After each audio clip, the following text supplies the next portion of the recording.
Hello everyone, Ronan back, and doing some more music reactions today. We're checking out a different band today, which we're looking at Jinjer. The song's called Pisces. It's a live session. I'm fairly certain I've seen this before, but it's honestly been years.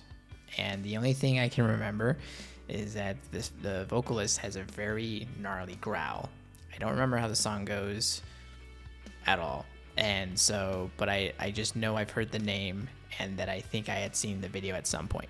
I don't even know if I've seen the whole video, but I think I just remember back when this probably came out, people may have been flipping out.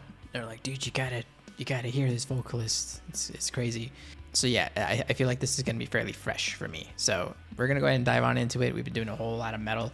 And I've been hearing some pretty gnarly growls from some female vocalists, particularly from Japan, and that was pretty gnarly. And I feel like I was pretty accepting of that, and so I feel like I'll be just fine over here too. So we're just gonna go ahead and dive on in.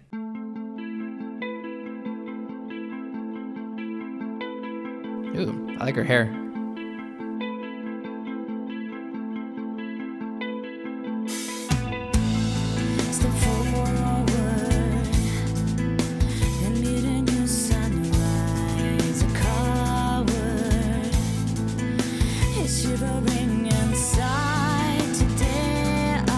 Guitar set reminds me of like a perfect circle.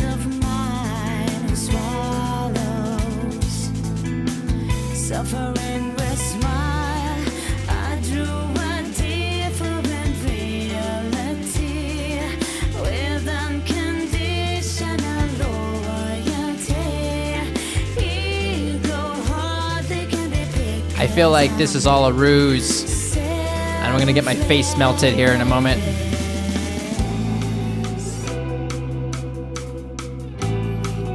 I don't trust this at all.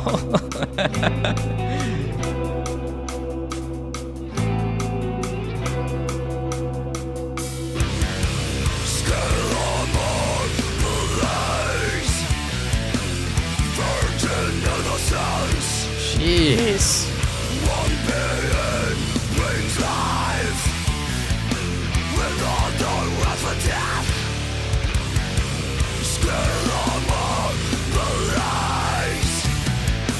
Wow.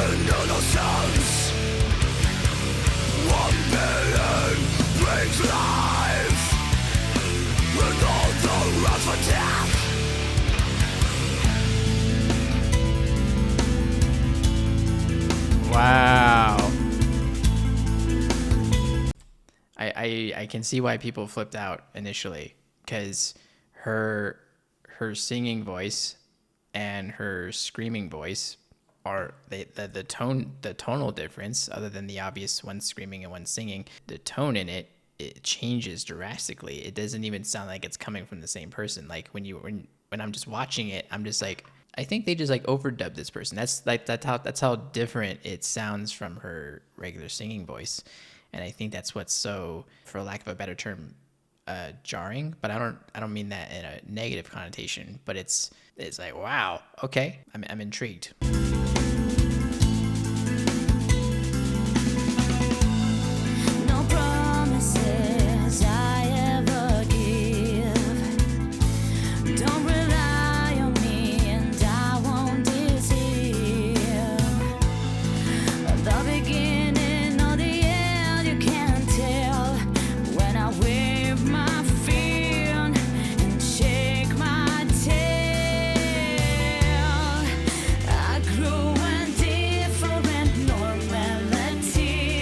I like the melody that the guitar is putting out, the chord progressions, and the bass work too, the tapping. It's very nice.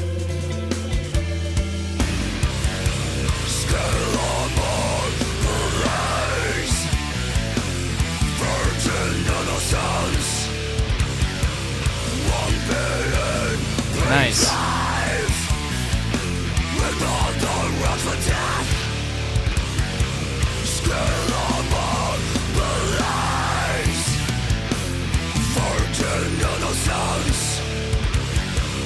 One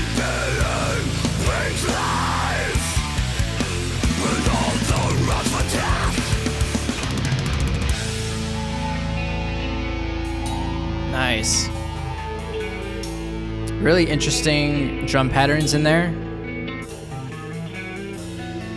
The time signatures from the drums, it's very nice.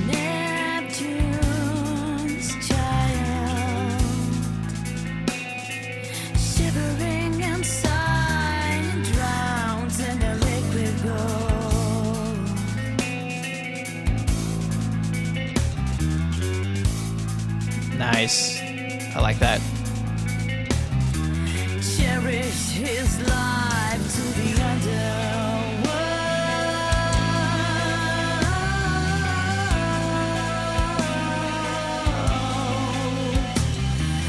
Make me flash and render winter cries.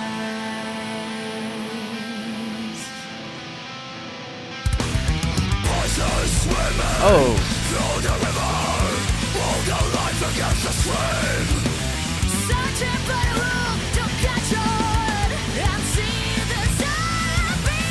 Nice, yeah.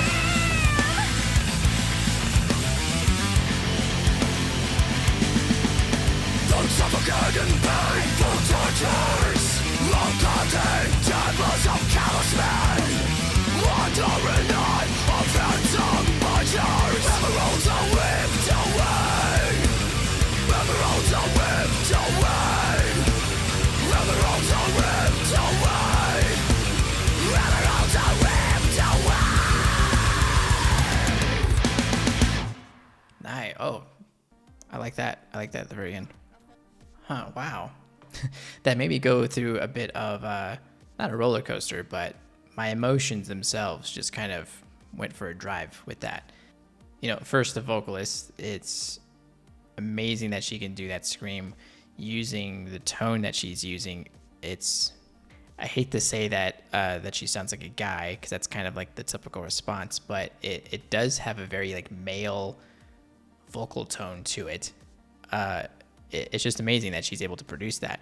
But then I also love that in the song, it's not like because it felt like it for a second, but I was quickly convinced out of it. But it's at first it felt like it was just the song's kind of like used as a showcase to show off like that she can do this screaming to begin with. But then she went in to do other things too, and that's what made me go, oh, okay, that's not what this is. So this is very much. This song is pushed very fairly, and it's not like, it doesn't feel marketed or geared towards something. It's not like used for shock value. I don't really feel that, and it's just really that they give us a nice taste of what everybody can do, and like using like the different time signatures was very nice. I love the changes with that. The guitar tone I really love. Riffs that we're using, and whenever the guitar and the bass are chiming in together, playing the same riff together, and those little fills that they're doing, really love that. And I love, back to the vocalist, there's even the point where she's actually really singing and belting that part out, and not just whenever we get to the rockin' parts, we're not just using the scream, we're also using the singing too, which I think showcases even more what she can do.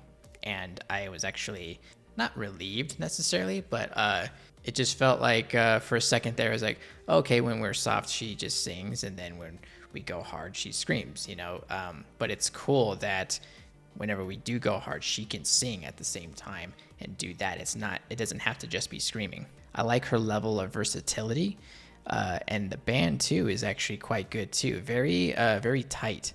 They must have worked on those timings quite a bit, to be in sync with each other, especially since this is a live session.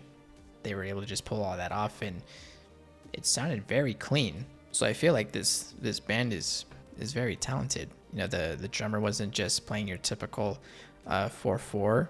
He was doing some pretty intricate stuff in there, and some nice fills of his own were being done there. And then the way he let us out at the very end, I kind of just thought we were just gonna and we're done. But nope, we did. It doesn't necessarily have to be double bass from to pull that off, but just those last 4 or 5 kick drum hits. That was a nice touch. Just sometimes it's just like the small ideas that you insert into songs that, even if they just last for 1 or 2 seconds, they can be appreciated because it's like, oh, here's something maybe you haven't heard here before. Because as we all know, we no longer have like just original songs anymore. It's the original ideas come from how you assemble ideas that we've heard before, and the way that they're assembled. That's the original idea when it comes to music nowadays, because everything's kind of been done at this point. There's only so many ways you can write a song, and it's cool when people are pushing those boundaries and insert small ideas like that. And of course, this song exhibits more than just these small ideas. There's more going on than that in terms of bringing something new to the table. But I mean, this song, I guess, came out in well, it's a live session, so it could have been even earlier than this, but back in 2017. So I'm sure this band has been doing some stuff since then, and so it'd be interesting to see what other hits they have. Really enjoyed that. That was really cool. It felt really fresh for me, even though I think I had maybe experienced it one time before. I didn't remember any of that, to be honest. So, but yeah. So anyway, I had fun. I hope you did too.